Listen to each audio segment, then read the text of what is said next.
সবাইকে স্বাগত। আসসালামু আলাইকুম। আমার লাইভে আবার আপনাদেরকে স্বাগত। আপনাদের সঙ্গে নিয়মিতই কথা হয়, যোগাযোগ হয় লাইভে।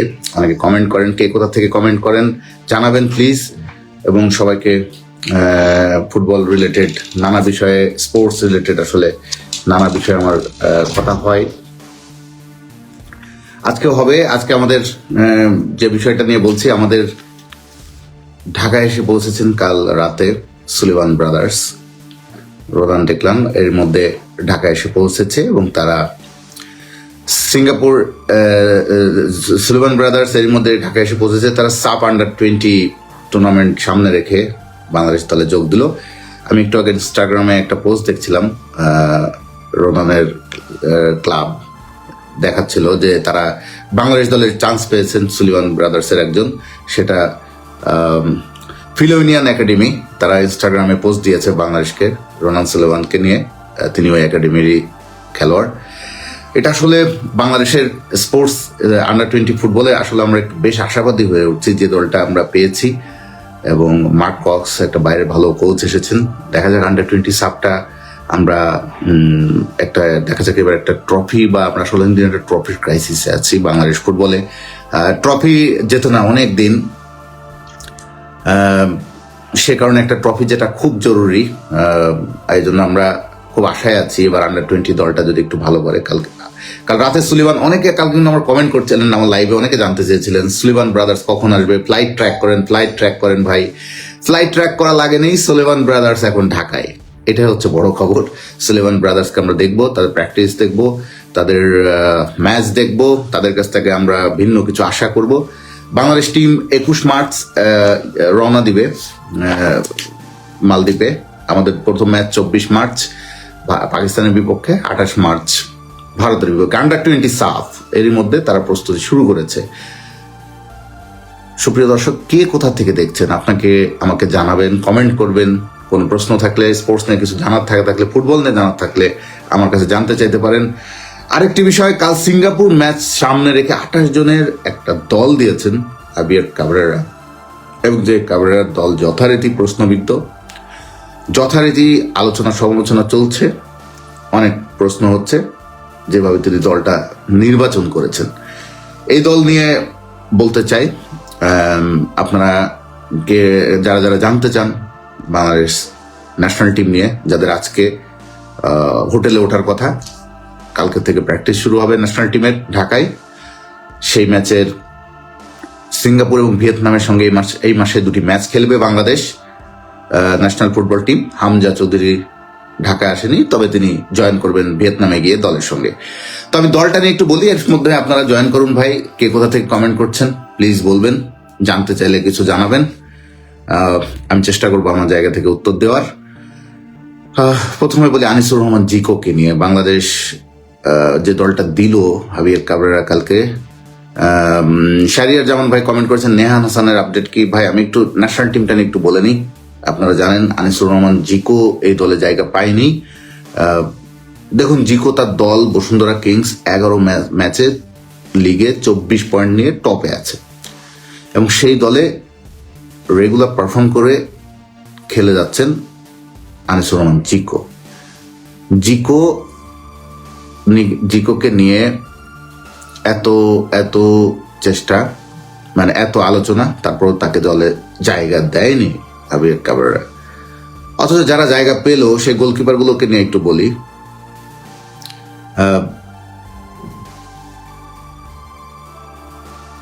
আনিসুর রহমান জিকো 10 ম্যাচে 4টাতে ক্লিন শিট ছিল তার। 10 ম্যাচে 4টাতে গোল দিতে পারেনি জিকোকে লক্ষ্যভেদ করতে পারেনি প্রতিপক্ষ। সিয়াম রাজা ভাই কমেন্ট করেছেন, সিয়াম রাজা ভাই বিষয়টা খুব বাজে। হ্যাঁ ভাই, আমি এই জন্য বলছি। দেখেন, জিকো 10 ম্যাচে 4টাতে ক্লিন শিট, 4টিতে ক্লিন শিট রেখেছেন, কোনো গোল খাননি 4 ম্যাচে। অথচ এই দলে 28 জনের দলে চান্স পেয়েছেন ব্রাদার্সের একদম নতুন মুখ হিসাবে। এই দলের সবচেয়ে বড় চমক বলা যায় ইসাক আনন্দ। পারফরমেন্স কিন্তু লিগে আহমের কিছু না। 9 ম্যাচে উল্টো হজম করছে ইসাক আনন্দ 11টা গোল। ইসাক আনন্দর জায়গা হয়, জিকোরা জায়গা হয় না। তারপরে জিকোরি ক্লাবে মেহেদী হাসান শ্রাবণ হচ্ছে সেকেন্ড চয়েস। মেহেদী হাসান শ্রাবণ কিন্তু ফার্স্ট চয়েস না। তালহা ভাই জানতে চেয়েছেন ভিয়েতনাম এবং সিঙ্গাপুরের কারা কারা খেলবে, ওদের স্কোয়াডটা আপনি দেখতে হবে দিয়েছে কিনা, দেখলে আমি জানাবো ভাই। তালহা ভাই, ভিয়েতনামের সিঙ্গাপুরের দলের স্কোয়াডটা এখনো চোখে পড়েনি, তবে আমি দেখি ওদের ওয়েবসাইটে দেখি ওদের দল দিয়েছে কিনা। সিঙ্গাপুরের দল বোধহয় এখনো দেয়নি, দিলে নিশ্চয়ই তো জানতাম। ট্রেভর ইসলাম জান হাকিম কবে আসবেন? শাহরিয়ার জামান ভাই, আসার সম্ভাবনা আছে কি? এবছর আসার সম্ভাবনা আছে ভাই, আছে, বাট এই উইন্ডোতে হলো না। শামির কালকে চলে আসার কথা ছিল রাতে, যতদূর জানি। রেড টি জিজ্ঞাসা করেছে। সমীর ফাহমদুল সবাই চলে আসছে, কারণ আজকে চলে আসার কথা, আমি খোঁজ নিতে হবে, কারণ আজকে হচ্ছে হোটেলে ওঠার কথা, ন্যাশনাল টিমের সবাই, জামাল ভুইয়ারা সবাই আজকে হোটেলে উঠবে।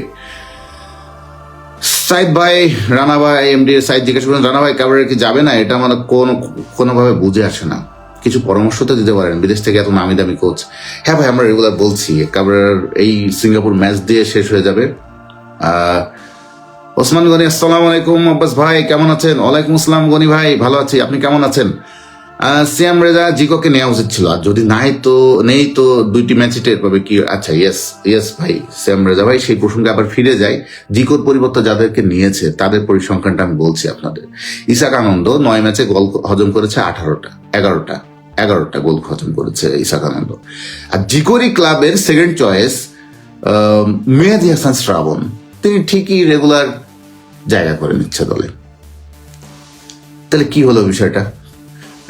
আবার লিগে 1 ম্যাচ খেলে শ্রাবণ মাত্র একটা ম্যাচ লিগে সুযোগ পেয়েছেন, তিনি কি সুন্দরভাবে ন্যাশনাল টিমে চলে আসতেছেন। তারপরে পুলিশের গোলরক্ষক রাকিবুল হাসান তুষার দুর্দান্ত খেলেও পায়নি এই দলের জায়গা। ওসমান গনি বা বাংলাদেশ ফুটবল ফেডারেশনের কিছু লোকের কাছ থেকে সে 1 বছর 1.5 বছর থেকে শুনে আসছে যে যায় না। হ্যাঁ ভাই, আমরাও আসলে একটু ক্লান্ত ওসমান গনি ভাই, যে এই এক কথা অনেকদিনই শুনতেছি, এই ট্রেভর আসবে, জায়ান আসবে। এখন শুনি যে তাদের প্রসেস স্লো প্রসেস, এখনো কাগজপত্র অনেক কিছু হয়নি। আর ট্রেভরেরটাও নাকি কি নিজের থেকেই নাকি সে একটু স্লো আগাচ্ছে, তার কিছু ব্যক্তিগত কাজের কারণে। আর ট্রেভর ইসলাম হয়তো পরের উইন্ডোতে বাংলাদেশের ম্যাচের আগে, সে আগস্ট সেপ্টেম্বরের আগে আমরা দেখি এর মধ্যে হয়ে যায় কিনা। 9 ম্যাচে 7টা গোল হজম করছে রাকিবুল হাসান তুষার, পুলিশের এই গোলকিপারটা। হ্যাঁ, তানভীর রাজু, জি ভাই, এগুলো আসলে একটু জিদান ইউসুফের খোঁজ খবর নিয়েছিলেন ভাই? আমি আপনার দেখেছি কাগজপত্রগুলো, মানে আপনার পাঠানোর জিনিসগুলো আমি দেখছি আস্তে আস্তে। ইনশাল্লাহ আমি খোঁজ খবর নিয়ে একসময় একটা কিছু বলবো। সবুজ শিকদার জিকোকে কেন নিল না, ওইটাই বলছি। সবুজ শিকদার ভাই, জিকোর জায়গায় যারা জায়গা পেয়েছে তাদের পারফরমেন্স কি, আমি সেটাই বলছিলাম। মোহাম্মদ শাওন ভাই কেমন আছেন? আলহামদুলিল্লাহ ভাই, আপনি ভালো আছেন শাওন ভাই? 9 ম্যাচে 7টা গোল হজম করেছে একটা পুলিশের একটা দুর্দান্ত গোলকিপার ছিল, তাকেও নেয়নি। কাবান সুলিমান, ভেরি ডিফিকাল্ট। শাহরিয়ার ভাই, কাবান সুলিমান আসার সম্ভাবনা, সুলিমান ব্রাদার্স অলরেডি 2 জন চলে এসেছে, আরেকজন ওরা আসবে কিনা, সিনিয়র 2 জন। সিনিয়র একজনের তো সম্ভবই না যে মেসিদের লিগে খেলে, আরেকজন আসবে কিনা এটা আমার জানতে হবে ভাই। এবং আমার মনে হয় লেস চান্স 2 ভাই আসছে, এটা আমরা অনেক খুশি দেখলাম। ভাই সমীর আসলে ভিডিও দিতে পারতাম ফেসবুকে, তাই কিছু দিতে পারি না এখনো। আচ্ছা, আসলে দিবেন ইনশাল্লাহ, এখনো আসবে, চলে আসছে বোধহয়, আসার কথাই তো, আজকের মধ্যে চলে জয়েন করবে সবাই। ভাই জিকোর জায়গায় কে ডাক পেলো? ফাইম ভাই জিজ্ঞাসা করেছেন, জিকোর জায়গায় ডাক পেলো 4 জন গোলকিপার, ইসাক আনন্দ, শ্রাবণ, মিতুল। মানে আমি এই দলটার এই জন্য, মানে মিতুল মার্মা, সুজন হোসেন, মেহেদী হাসান, ইশাক আনন্দ, এই যে জিকোর জায়গায় যারা সুযোগ পেয়েছে তাদের কথাই বলছিলাম ফাহিম ভাই। তারপরে ধরেন গোলকিপার বাদ দিলাম, গোলকিপার তো বলছি। মোহাম্মদ শাওন ভাই, নিলয়ের কি খবর? নিলয়ের কোনো আপনার মানে খুশি হওয়ার মতো কোনো খবর আমি দিতে পারছি না বলে দুঃখিত ভাই, কারণ নিলয়ের প্রসেসটা একদম হ্যাং হয়ে আছে, বাফুফে খুব একটা আগায় নেই নিলয়কে নিয়ে, ভেরি ব্যাড লাক।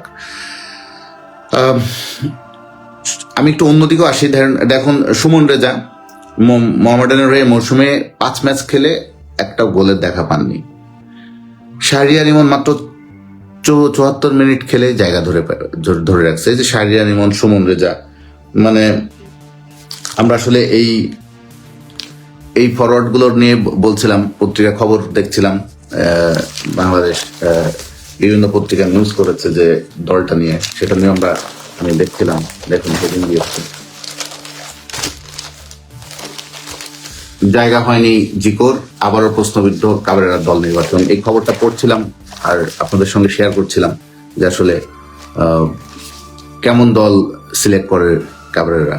আমাদের আগামী এই মার্চে আবার 2 দিন ম্যাচ আছে। 26শে মার্চ হ্যানয়ে ভিয়েতনামের সঙ্গে খেলবে বাংলাদেশ, আর ভিয়েতনামে খেলতে 20 মার্চ, 3-4 দিন পরে চলে যাচ্ছে বাংলাদেশ ভিয়েতনামে। এরপরে 27 মার্চ সিঙ্গাপুরে আসবে বাংলাদেশ, সিঙ্গাপুরের সঙ্গে এফসি এশিয়ান কাপ বাছাই, সেই বাছাইয়ে বাংলাদেশ খেলবে সিঙ্গাপুরের সঙ্গে। আইরিশ প্লেয়ারটার আপডেট দেন ভাই, আইরিশ কোন প্লেয়ারটার কথা শুনতে যাচ্ছেন যদি সার্ভার ভাই একটু বলতেন। কারণ একটা মাথা মোটা ও ফাইন ভাই। আচ্ছা, আপনার কমেন্টটা খুবই মানে আমার মনে হয় এটা শতভক্তের কথা বলেছেন। শাহরিয়ার জামান ভাই, আপনি কি বাংলাদেশে থাকেন? জি ভাই, বাংলাদেশে থাকি, ঢাকাতে থাকি। কেন আপনার কেন দেশের বাইরে মনে হচ্ছে শাহরিয়ার জামান ভাই? আমি দেশেই থাকি, ঢাকাতে থাকি। আমি সাংবাদিকতা করি, দৈনিক আজকের পত্রিকাতে আছি, এই তো। আর বাংলাদেশের এই যে দলটা দিল, এই দলের মধ্যে সবচেয়ে বড় একটা কামব্যাক হয়েছে বিশ্বনাথের। বিশ্বনাথ প্রায় 1.5 বছর পরে দলে জায়গা পেয়েছেন।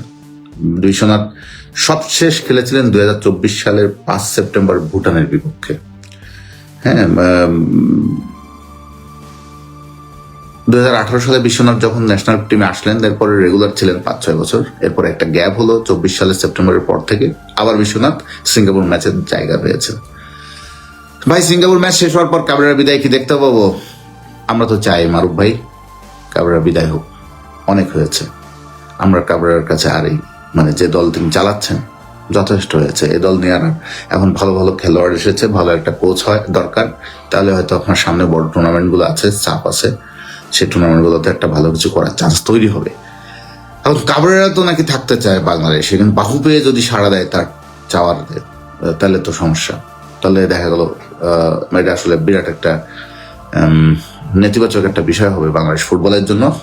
হ্যাঁ দর্শক, আপনারা কমেন্ট করছেন, ভালো লাগছে। অনেকে নানা জায়গা থেকে আপনি নিয়মিত ইউটিউব ভিডিও আপলোড করেন, তাহলে এই ভালো হয়। নিয়মিত আপলোড করি ভাই, ভিডিওতে আপলোড ইউটিউবে আপ করি, ফেসবুকে আপনাদের সঙ্গে কথা বলি। নাম প্রকাশ করা হয়নি, শুনলাম আইরিশ টপ টায়ারে খেলে দেশে আসার প্রসেস চলমান। শুনলাম আইরিশ ডিটেল বলবেন, মানে তিনি কোন মানে আইরিশ টপ টায়ারে খেলেন, আইরিশ খেলোয়াড়? আচ্ছা, দেখে নাম খুঁজতে হবে, আসলে এটা নাম না জানলে বলা মুশকিল। এর মধ্যে একটা খবর দিই। খবরটা হচ্ছে বাংলাদেশের কিছু প্রবাসী ফুটবলার এসেছিলেন বাংলাদেশ ক্লাব ফুটবলে জয়েন করতে। ভিয়েতনাম এবং সিঙ্গাপুর ম্যাচের আগে আপনার লাইভ দেখতে চাই, ইনশাল্লাহ দেখাবো ভাই। কিউবা মিসেলের সমস্যা কি? মোহাম্মদ শাওন, ওকে বাদ দিল কেন? ইংল্যান্ডের লিগে তো ভালো খেলছে। শাওন ভাই, এটাও আমার প্রশ্ন। মাত্র 10 মিনিট খেলার সুযোগ পেল কিউবা মিসেল। তিনি নেপালের সঙ্গে ওই যে 10টা মিনিট খেললেন, নেপালের সঙ্গে ওই যে আপনার ভাই রেডটি আপনার পাঠায় নিউজ করেন কাবরেরার বাগান, আচ্ছা দেশ থেকে রেডটি না, ওই যে কিউবা মিসেল 10টা মিনিটে নেপালের সঙ্গে খেলেন, এরপর আর কিউবা মিসেলকে আর জায়গা দেওয়া হলো না। তাহলে এটা মানে আপনি তাকে পর্যাপ্ত গেম টাইমও দিলেন না, আবার তাকে খুব দ্রুত বাদও দিয়ে দিলেন। মানে যুক্তিটাকে আমার এটাও খুব জানার ইচ্ছা কাবরেরার কাছে, যে কিউবা মিসেলকে আপনারা কতটুকু বা দেখার সুযোগ পেয়েছেন যে বাতিলের খাতায় নাম দিয়ে দিলেন তাকে। কিউবা মিসেল বসুন্ধরা কিংসের নাম লিখিয়েছিল বাংলাদেশে, সম্প্রতি ইংলিশ ক্লাব গ্লস্টার সিটিতে খেলছেন।